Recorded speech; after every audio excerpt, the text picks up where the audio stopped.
Hello बच्चों, आपका स्वागत है वेदांतु केमिस्ट्री में। आज के इस वीडियो में हम लोग देखने वाले हैं कक्षा 10 के अध्याय 1 की रासायनिक अभिक्रियाएं एवं समीकरण अध्याय में ऑक्सीकरण तथा अपचयन अभिक्रिया किसे कहते हैं। इस अभिक्रिया को बहुत अच्छी तरीके से समझेंगे और अगर आप इस पूरे टॉपिक को अच्छे से समझ सकते हैं तो आपको क्लास 11 में भी ऑक्सीकरण अपचयन अभिक्रिया में कोई भी दिक्कत नहीं होगी। यहाँ तक कि आप ग्रेजुएशन भी करेंगे तो वहां पर भी आपको किसी भी प्रकार की दिक्कत नहीं होने वाली है। ये मेरी 100% वादा है आपसे। और आप लोगों को कभी भी लाइफ में ऑक्सीकरण और अपचयन अभिक्रिया में कंफ्यूजन नहीं होगा। इस प्रॉब्लम से आप लास्ट तक बच सकते हो। तो इस टॉपिक को आप लोग ध्यान से देखिएगा। ये जो आप लोग वीडियो देख रहे हैं, ये वीडियो नंबर 5 देख रहे हैं, मतलब इसके पहले हमने 4 वीडियो इस चैप्टर के अपलोड कर चुके हैं। आज का जो अभिक्रिया है वो 5वां अभिक्रिया है, जिसका नाम है ऑक्सीकरण तथा अपचयन अभिक्रिया। तो इसको ध्यान से आप लोग देखिएगा और पूरा फुल और सपोर्ट करिएगा ताकि हम भी आपसे जुड़े रहें और एक लंबी फैमिली हमारी बनती जाए। तो और हम लोग क्या करते हैं, अब इस टॉपिक को शुरू करते हैं। तो बच्चों, अब हम लोग क्या करेंगे, ऑक्सीकरण अभिक्रिया करेंगे। ऑक्सीकरण अभिक्रिया जो होती है, इस अभिक्रिया में ऑक्सीजन किसी परमाणु से या किसी तत्व से या किसी यौगिक से जुड़ता है तो उसे हम लोग क्या कहते हैं, ऑक्सीकरण अभिक्रिया कहते हैं। ऑक्सीकरण अभिक्रिया में ऑक्सीजन जुड़ता है और ऑक्सीजन जो होता है वो क्या है, एक ऋण विद्युतीय तत्व होता है। इस ऋण विद्युतीय तत्व का मतलब क्या है कि ऑक्सीजन के पास क्या होता है, इलेक्ट्रॉन की कमी होती है और वो क्या करता है, दूसरे परमाणु से इलेक्ट्रॉन लेता है और फिर क्या करता है, उनके बीच में बंध बनाता है। इस प्रकार से ऑक्सीजन जो हो गया वो क्या है, एक ऋण विद्युतीय तत्व है। ठीक, तो ऋण विद्युतीय तत्व होने का मतलब ये है कि जिस अभिक्रिया में ऋण विद्युतीय तत्व जुड़ेगा या ऑक्सीजन जुड़ेगा उससे हम लोग क्या बोलेंगे, ऑक्सीकरण अभिक्रिया बोलेंगे। अगर किसी अभिक्रिया में धन विद्युतीय तत्व घटेगा या धन विद्युतीय तत्व की संख्या में कमी होगी तब वो भी अभिक्रिया क्या कहलाएगी, ऑक्सीकरण कहलाएगी। मतलब किसी अभिक्रिया में यदि ऋण विद्युतीय तत्व बढ़ता है और धन विद्युतीय तत्व घटता है तो उसे हम लोग क्या बोलेंगे, ऑक्सीकरण अभिक्रिया कहेंगे। हाइड्रोजन जो होता है वो क्या है, एक धन विद्युतीय तत्व होता है। तो हाइड्रोजन एक धन विद्युतीय तत्व है। इसका मतलब किसी रासायनिक अभिक्रिया में या तो धन विद्युतीय तत्व की संख्या में कमी होती है या हाइड्रोजन की संख्या में कमी होगी, तब उस अभिक्रिया को ऑक्सीकरण अभिक्रिया कहेंगे। या ऋण विद्युतीय तत्व की संख्या में बढ़ोतरी होगी या ऑक्सीजन की संख्या में बढ़ोतरी होगी तो उसे हम लोग क्या कहेंगे, ऑक्सीकरण अभिक्रिया कहेंगे। ठीक, तो ये ऑक्सीकरण अभिक्रिया की क्या होगी, परिभाषा होगी। इस समय की जो आधुनिक परिभाषा होती है वो होती है कि किसी परमाणु के द्वारा यदि किसी परमाणु से या किसी अणु से या किसी आयन से इलेक्ट्रॉन बाहर निकलता है तो उस अभिक्रिया को क्या बोलते हैं, ऑक्सीकरण अभिक्रिया कहते हैं। अब किसी परमाणु से अगर इलेक्ट्रॉन बाहर निकलेगा, इस बात को आप समझने की कोशिश करिए। आप लोग जानते हैं कि हर एक परमाणु में जो इलेक्ट्रॉन प्रोटॉन की जो संख्या होती है वो बराबर होती है। और इलेक्ट्रॉन क्या है, ऋण विद्युतीय तत्व है और प्रोटॉन क्या है, धन विद्युतीय तत्व है। तो अगर इलेक्ट्रॉन बाहर निकल रहा है तो इसका मतलब धन विद्युतीय तत्व की संख्या में क्या हो रही है, बढ़ोतरी हो रही है। धन विद्युतीय में क्या हो रही है, बढ़ोतरी हो रही है। ये आपको बात समझ में आ रही है। मतलब यहां से अगर आप लोग इस चीज को ध्यान से समझना चाहे तो इस चीज को ध्यान से भी देखिए और यहाँ पे जो परिभाषा लिखा गया है इसी चीज को अब हम लोग समझने की कोशिश करते हैं। तो ऐसी अभिक्रिया जिसमें ऋण विद्युतीय अवयव, ऋण विद्युतीय अवयव का एग्जाम्पल जैसे आप लोग समझना चाहे तो जैसे क्लोरीन हो गया, फ्लोरीन हो गया, ऑक्सीजन हो गया, आयोडीन हो गया, ये सब क्या है, ऋण विद्युतीय तत्व होते हैं। ये सब क्या होते हैं, ऋण विद्युतीय तत्व। समझ गए? तो ऋण विद्युतीय तत्व या ऑक्सीजन जुड़ता है उसे क्या कहते हैं, ऑक्सीकरण अभिक्रिया कहते हैं। तो यहाँ पे क्लोरीन क्या है, एक ऋण विद्युतीय तत्व है। एक क्लोरीन क्या कर रहा है, इस SnCl2 से क्या हो रहा है, जुड़ रहा है। इस SnCl2 से क्या कर रहा है, जुड़ रहा है। तो इसका मतलब क्या है, ये अभिक्रिया कौन सी होगी, ऑक्सीकरण अभिक्रिया कहलाएगी। तो ये जो आप यहाँ पे देख रहे हैं ऑक्सीकरण, इसका जो पहला परिभाषा है वो ये है, दूसरा परिभाषा ये है और तीसरा परिभाषा ये है। इसको हमने ब्लैक कलर में इसलिए लिखा हुआ है ताकि अगर एग्जाम में आपको बस कम समय बचा हुआ है और आपको ये परिभाषा देके बाहर निकलना है तो आप इन तीनों में से कौन सा परिभाषा देंगे। आप सोचेंगे ये वाला तो आसान है, इसको लिख के काम खत्म करते हैं, लेकिन आपको जो परिभाषा लिखना है वो ये वाला लिखना है। समझ गए ना? तो इसलिए मैंने इसको ब्लैक में लिखा क्योंकि आप इसको जरूर लर्न करेंगे। तो ए क्लोरीन क्या है, ऋण विद्युतीय तत्व है। ये क्या कर रहा है, SnCl2 में जुड़ रहा है, जिसकी वजह से SnCl4 बन रहा है। ठीक, तो एक तरीके का कौन सा अभिक्रिया हो गया, ऑक्सीकरण अभिक्रिया हो गया। दूसरा भी एग्जांपल लिखते हैं, यहाँ पे आपको आयरन दिख रहा है। आयरन के साथ कौन जुड़ रहा है, क्लोरीन जुड़ रहा है। क्लोरीन क्या है, ऋण विद्युतीय तत्व है। इसका मतलब किसी रासायनिक अभिक्रिया में ऋण विद्युतीय तत्व किसी दूसरे परमाणु से जुड़ता है तो उसे हम लोग क्या बोलते हैं, ऑक्सीकरण अभिक्रिया करते हैं। इतना बात आपको क्लियर हो गई। तो ऑक्सीजन भी क्या है, एक ऋण विद्युतीय तत्व है, लेकिन बच्चों को कंफ्यूजन रहता है कि ऑक्सीकरण में हम तो बार बार ऑक्सीजन पढ़े, इसलिए उसी चीज को हम आपको बताना चाह रहे हैं कि ऑक्सीजन या ऋण विद्युतीय तत्व दोनों का मतलब क्या है, सेम ही है। तो दूसरा एग्जाम्पल, ये तो आपको ऋण विद्युतीय तत्व के आधार पे हमने क्या किया, यहाँ पे 2 एग्जाम्पल दे दिया है।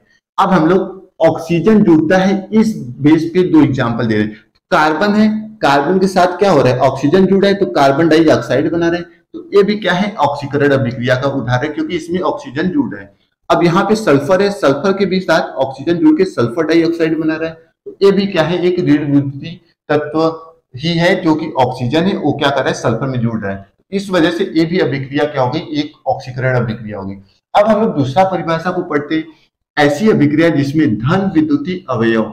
धन विद्युतीय अवयव क्या है, यहाँ पे पोटेशियम जो के देख रहे हैं यहाँ पे, ये क्या है, धन विद्युतीय अवयव है। इसमें मैग्नीज, ये क्या है, धन विद्युतीय अवयव है।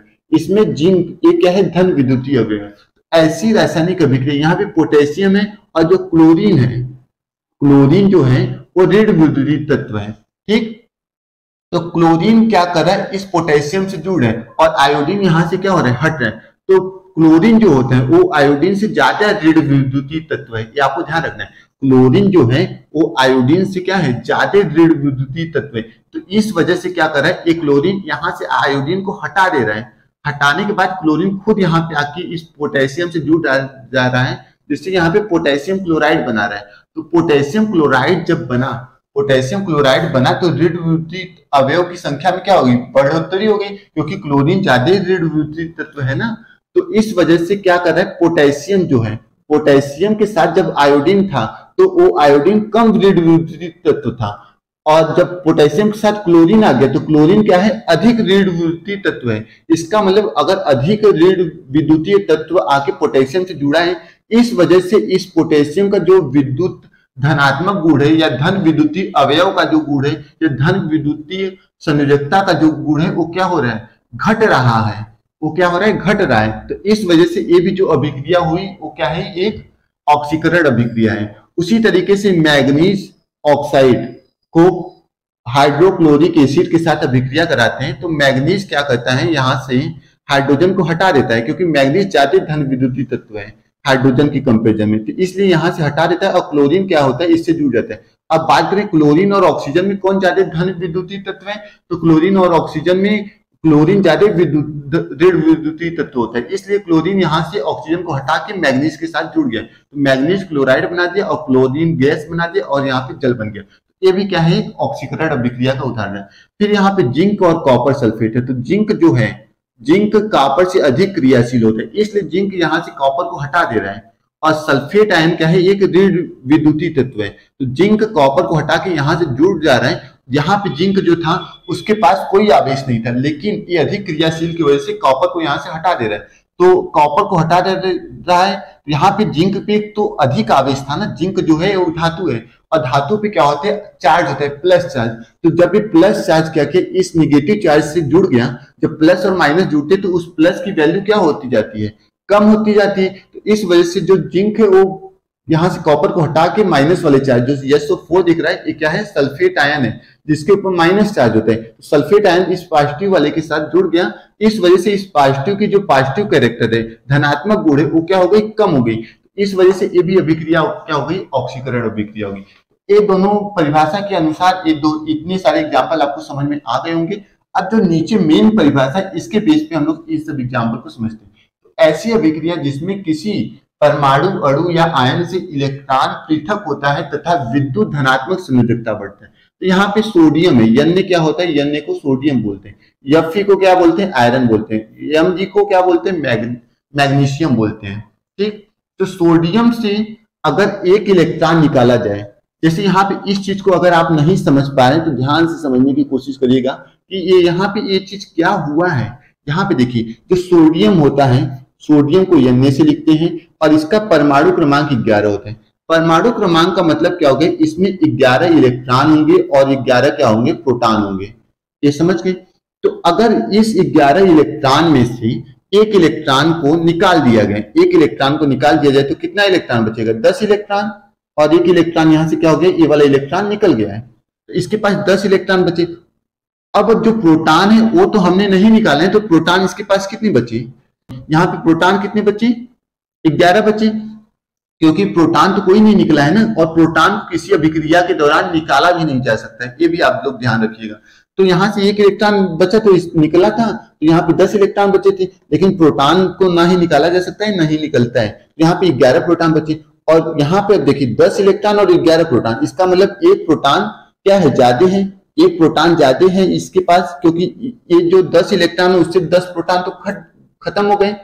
यहाँ पे जो 10 इलेक्ट्रॉन था उससे 10 प्रोटॉन खत्म हो गए, और एक प्रोटॉन हमारे पास क्या है, यहाँ पे बचा रह गया। तो इसी वजह से यहाँ पे क्या हो गया, प्लस चार्ज आ गया। अब उसी तरीके से दूसरे एग्जाम्पल को देखते हैं। तो यहाँ पे आयरन पे 2 चार्ज है, मतलब आयरन पे 2 आवेश है।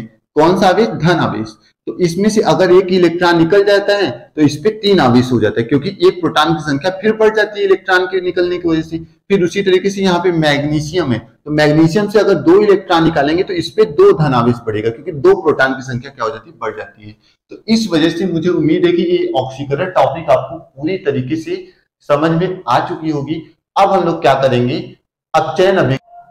तो बच्चों अब हम लोग क्या करेंगे, अपचयन अभिक्रिया को देखेंगे। इस अपचयन अभिक्रिया को अंग्रेजी में रिडक्शन बोलते हैं। तो ये जो अभिक्रिया होती है ये ऑक्सीकरण अभिक्रिया की जस्ट उल्टा होता है। ऑक्सीकरण अभिक्रिया में क्या होता था, ऑक्सीजन टूटता था। अपचयन अभिक्रिया में ऑक्सीजन की संख्या में कमी होगी, ऑक्सीजन यहां से बाहर निकलता है। ऑक्सीकरण अभिक्रिया में क्या होता था, हाइड्रोजन बाहर निकलता था, हाइड्रोजन पृथक होता था। अपचयन अभिक्रिया में हाइड्रोजन जुड़ेगा। ऑक्सीकरण अभिक्रिया में जो ऋण विद्युतीय तत्व था उसकी संख्या में बढ़ोतरी होती थी। यहाँ पे धन विद्युतीय तत्व की संख्या में क्या होगी, बढ़ोतरी होगी, उसके अनुपात में क्या होगी, वृद्धि होगी। मतलब ऑक्सीकरण अभिक्रिया अगर आप लोग जानते हो तो जस्ट उसका क्या कर देना है, उल्टा कर देना है, अपचयन अभिक्रिया हो जाएगा। समझ गए। तो इसी चीज को हम लोग आज समझेंगे। तो ऑक्सीकरण अभिक्रिया में आप लोग सबसे पहले क्या देखे थे, ऑक्सीकरण अभिक्रिया में देखे थे कि ऐसी रासायनिक अभिक्रिया जिसमें ऑक्सीजन जुड़ता है और ऋण विद्युतीय तत्व के अनुपात में वृद्धि होती है, ऑक्सीकरण कहलाती है। तो ऑक्सीजन एक ऋण विद्युतीय तत्व था, तो इसका जस्ट उल्टा क्या हो जाएगा, धन विद्युतीय तत्व। तो ऐसी रासायनिक अभिक्रिया जिसमें धन विद्युतीय तत्व, ऐसी रासायनिक अभिक्रिया जिसमें धन विद्युतीय तत्व या अवयव कुछ भी लिख सकते हो, या ऑक्सीजन, ऑक्सीजन किसमें था, ऑक्सीकरण अभिक्रिया में। ये क्या है, अपचयन है। तो ऑक्सीजन ऑक्सीकरण, तो अपचयन में ऑक्सीजन का जस्ट उल्टा यहाँ पे क्या हो जाएगा, क्योंकि ऑक्सीजन ऋण विद्युतीय तत्व था, यहाँ पे हाइड्रोजन क्या है, धन विद्युतीय तत्व। तो हाइड्रोजन की संख्या में या हाइड्रोजन के अनुपात में वृद्धि होगी, उसे हम लोग क्या बोलेंगे, अपचयन अभिक्रिया बोलेंगे। ठीक। दूसरा परिभाषा देखिए, ऐसी रासायनिक अभिक्रिया जिसमें ऋण विद्युतीय अवयव या ऑक्सीजन के अनुपात में कमी होती है, ऑक्सीकरण अभिक्रिया कहलाती है। मतलब उसमें ऑक्सीजन के अनुपात में वृद्धि हो रही थी, यहाँ पे ऑक्सीजन के अनुपात में कमी हो रही है, या ऋण विद्युतीय अवयव के अनुपात में कमी हो रही, उसे हम लोग क्या बोलेंगे, ऑक्सीकरण अभिक्रिया। लास्ट में जो आधुनिक परिभाषा होता है उस आधुनिक परिभाषा को देख लेते हैं। ऐसी रासायनिक अभिक्रिया जिसमें किसी परमाणु अणु या आयन से इलेक्ट्रॉन जुड़ता है, ऑक्सीकरण कहलाता है। तो उसमें क्या था, किसी परमाणु अणु या आयन से इलेक्ट्रॉन पृथक होता था, यहाँ पे किसी परमाणु अणु या आयन से इलेक्ट्रॉन क्या हो रहा है, जुड़ रहा है। तो जस्ट उसका उल्टा है, ये तो आप लोग अब समझ ही गए होंगे। तो इसी चीज को अब हम लोग उदाहरण के थ्रू समझते हैं। तो यहाँ पे लिखा क्या क्या है, ऐसी रासायनिक अभिक्रिया जिसमें धन विद्युतीय अवयव, धन विद्युतीय अवयव, कॉपर क्या है, एक धन विद्युतीय अवयव है। कॉपर यहाँ पे आप क्या दिख रहे हैं, धन विद्युतीय अवयव। वहां पे आपको क्लोरीन दिख रहा था, इसके जगह पे वहां पे क्लोरीन दिखे थे, जो इसके पहले मतलब कि आप जब ऑक्सीकरण पढ़े थे। यहाँ पे कॉपर क्या है, धन विद्युतीय अवयव, और क्लोरीन के साथ यहाँ पे क्या है, कॉपर जुड़ा हुआ है, मतलब एक धन विद्युतीय अवयव जुड़ा हुआ है। अब ये वाला कॉपर इससे जुड़ जाएगा, ये वाला कॉपर इससे जुड़ जाएगा, ठीक। तो 2 धन विद्युतीय अवयव हो जाएगा। इसके पास कितने, क्लोरीन के साथ 2 धन विद्युतीय अवयव जुड़ जाएंगे। तो इसके धन विद्युतीय अवयव के अनुपात में वृद्धि हुआ कि नहीं, इसके साथ एक धन जुड़ा है, ए वाला कॉपर जुड़ जाएगा तो दूसरा धन विद्युतीय अवयव जुड़ जाएगा। तो इसका मतलब धन विद्युतीय अवयव के अनुपात में क्या हो रही है, बढ़ोतरी हो रही। इस वजह से यहाँ पे Cu2 कॉपर 2 हो गया और क्लोरीन 2 हो गया। और आप लोग जानते क्या हो कि जब मतलब परमाणुओं के बीच में समान रूप से अगर वो जुड़े रहते हैं और उनकी रेशियो बराबर रहती है तो उस रेशियो को हम लोग क्या करते हैं, ऐसे हटा देते हैं। तो ये क्या हो गया, CuCl है, इस Cl को थोड़ा पास कर देते हैं, ठीक ना, इस Cl को थोड़ा पास कर देते हैं तो CuCl बन गया। अब इसमें कॉपर कितना दिख रहा है, 2 दिख रहा है, क्लोरीन 2 दिख रहा है, इस वजह से यहाँ पे 2 आ गया है। समझ गए? तो वही चीज यहाँ पे हुआ है।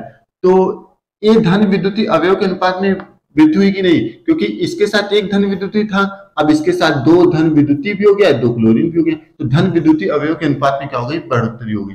दूसरा क्या लिखा है, हाइड्रोजन के अनुपात में वृद्धि होता है। तो यहाँ पे हाइड्रोजन इस क्लोरीन के साथ एक भी जुड़ा है, नहीं जुड़ा है, लेकिन इस हाइड्रोजन से इस क्लोरीन की अभिक्रिया कराते तो हाइड्रोजन यहाँ से क्या हो गया, जुड़ गया। इस वजह से दृढ़ विद्युतीय तत्व में हाइड्रोजन के अनुपात में क्या हो गई, वृद्धि हो गई। इस वजह से ये जो अभिक्रिया हो जाएगी ये अपचयन हो जाएगी। मतलब और हाइड्रोजन का जुड़ना या धन विद्युतीय अवयव का जुड़ना अपचयन कहलाता है। समझ गए? अब नेक्स्ट हम लोग देखते हैं, इस वाले परिभाषा को पढ़ते हैं। ऐसी रासायनिक अभिक्रिया जिसमें ऋण विद्युतीय अवयव या ऑक्सीजन के अनुपात में कमी होती है। तो ऋण विद्युतीय अवयव या ऑक्सीजन के अनुपात में, तो ऋण विद्युतीय अवयव को इस चीज के माध्यम से समझते हैं। यहाँ पे क्लोरीन कितना दिख रहा है, 3 दिख रहा है, ठीक, और आयरन कितना दिख रहा है, 1 दिख रहा है। अगर इन पूरे रेशियो को देखें तो पूरा रेशियो के हिसाब से इसमें क्लोरीन 3 दूनी 6 है और यहाँ पे आयरन कितना है, 2 है। अब यहाँ पे आ जाओ, यहाँ पे आ जाओ, यहाँ पे क्लोरीन कितना दिख रहा है, 6, और आयरन कितना दिख रहा है, 2, ठीक। अब यहाँ पे क्लोरीन देखो, क्लोरीन 2 दूनी 4 और यहाँ पे आयरन कितना दिख रहा है, 2। तो 2 संबंधित 4, 2 से 2 एक कम 2, 2 दूनी 4, 1 संबंधित 2 का अनुपात आ रहा है। अब यहाँ पे देखिए 2 संबंधित 6 करो, यहाँ पे 2 संबंधित 6 करो तो 2 एक कम 2 संबंधित 3। तो एक क्या है, एक आयरन है, आयरन जो है वो 1 है, और क्लोरीन कितना है, 3 क्लोरीन है, और यहाँ पे आयरन कितना है, 1 है, और क्लोरीन कितना है, 2 है। तो धन विद्युतीय अवयव के अनुपात में क्या हुआ यहाँ पे देखिए, अगर तो धन विद्युतीय अवयव के अनुपात में कुछ आपको दिख रहे हैं, बढ़ोतरी हुआ है कि नहीं, धन विद्युतीय अवयव के अनुपात में बढ़ोतरी हुआ है। और क्लोरीन क्या है, दृढ़ विद्युतीय है, तो यहाँ पे क्लोरीन का अनुपात कितना दिख रहा है, 2 दिख रहे हैं, और इसके यहाँ पे कितना दिख रहा है, 3 अनुपात दिख रहा था। तो इस वजह से दृढ़ विद्युतीय अवयव के अनुपात में क्या होता है, कमी होता है, तो उसे हम लोग क्या बोलते हैं, अपचयन बोलते हैं। फिर ऑक्सीजन के अनुपात में कमी होता है, ये भी देख लो। तो यहाँ पे आपको ऑक्सीजन दिख रहा है, और जो कॉपर है, कॉपर इस हाइड्रोजन से ज्यादा धन विद्युतीय है। ये जो कॉपर है इस हाइड्रोजन से क्या है, ज्यादा धन विद्युतीय है। तो ये ऑक्सीजन किसके साथ जुड़ गया, इस हाइड्रोजन के साथ जुड़ गया। तो इस वजह से कॉपर का धन विद्युतीय चार्ज क्या हो गया, धन विद्युतीय आवेश क्या हो गया, और बढ़ गया, ठीक। या फिर इस वजह से अगर इसको जस्ट उल्टा आप लोग समझना चाहो तो जो ऑक्सीजन है वो क्या है, कॉपर अधिक धन विद्युतीय अवयव होने की वजह से ये ऑक्सीजन क्या है, इस हाइड्रोजन के साथ जुड़ जा रहा है। इस ऑक्सीजन जो ऑक्सीजन था यहाँ पे, ये हाइड्रोजन के साथ जुड़ रहा है। इस वजह से दृढ़ विद्युतीय तत्व के अनुपात में क्या हुई, कमी हुआ कि नहीं, क्योंकि ये अधिक धन विद्युतीय के साथ जुड़ा था, और फिर बाद में क्या हुआ, कम धन विद्युतीय के साथ जुड़ गया। तो कम धन विद्युतीय के साथ जुड़ गया तो इसका दृढ़ विद्युतीय आवेश जो है वो भी तो कम हो गया। तो इस वजह से, क्योंकि यहाँ पे हाइड्रोजन कितना दिख रहा है, हाइड्रोजन 2 दिख रहा है, और ऑक्सीजन कितना दिख रहा है, 1 दिख रहा है। यहाँ पे ऑक्सीजन कितना था, 1 था, और कॉपर कितना था, ये भी 1 था। तो इस वजह से धन विद्युतीय अवयव के अनुपात में क्या हुआ, यहाँ पे बढ़ोतरी हुआ है, धन विद्युतीय अवयव के अनुपात में बढ़ोतरी हुआ है, और इस ऋण विद्युतीय अवयव के अनुपात में क्या हुई, कमी हो गई। तो इस वजह से ये भी क्या हो गई, एक अपचयन अभिक्रिया होगी। या फिर नेक्स्ट हम लोग देखते हैं ऐसी रासायनिक अभिक्रिया जिसमें किसी परमाणु अणु या आयन से इलेक्ट्रॉन जुड़ता है। तो ए क्या है, सोडियम आयन है, यहाँ पे क्लोरीन परमाणु है, यहाँ पे सल्फर परमाणु है, इससे इलेक्ट्रॉन जुड़ रहे हैं। तो इलेक्ट्रॉन जुड़ा तो ये वाला 1 माइनस इस वाले 1 प्लस को हटा दिया, तो यहाँ पे सोडियम बन गया। यहाँ पे एक क्लोरीन था, क्लोरीन से इलेक्ट्रॉन जुड़ा, तो इलेक्ट्रॉन पे कौन सा चार्ज होता है, कौन सा आवेश होता है, माइनस, तो इस वजह से इस पे माइनस चार्ज आ गया। यहाँ पे सल्फर है, सल्फर से 2 इलेक्ट्रॉन जुड़ा, तो सल्फर से 2 इलेक्ट्रॉन का मतलब 2 आवेश बढ़ गया, तो सल्फर के ऊपर 2 माइनस चार्ज बढ़ गया। तो इस सारे अभिक्रिया को हम लोग क्या बोलेंगे, अपचयन अभिक्रिया बोलेंगे, ऊपर यहाँ पे परिभाषा लिखा गया है और नीचे इसका उदाहरण एक लाइन से यहाँ पे बताया गया था। लेकिन आपके बोर्ड एग्जाम में अगर आपको नहीं आता या आप थोड़े से में लिखना चाहते हैं तो इस वाली परिभाषा को लिखिएगा और ये वाला एग्जाम्पल दे सकते हैं। समझ गए? तो ये थी आज की हमारी एक अच्छे से इंपॉर्टेंट टॉपिक, जो कि आप लोग मुझे उम्मीद है पूरी तरीके से समझोगे। इसके बाद हम लोग जो वीडियो आएगा उसमें पढ़ेंगे आपसी कारक और अपचायक कैसे करते हैं। तो इस वीडियो को ध्यान से समझिएगा और ध्यान से लिखिएगा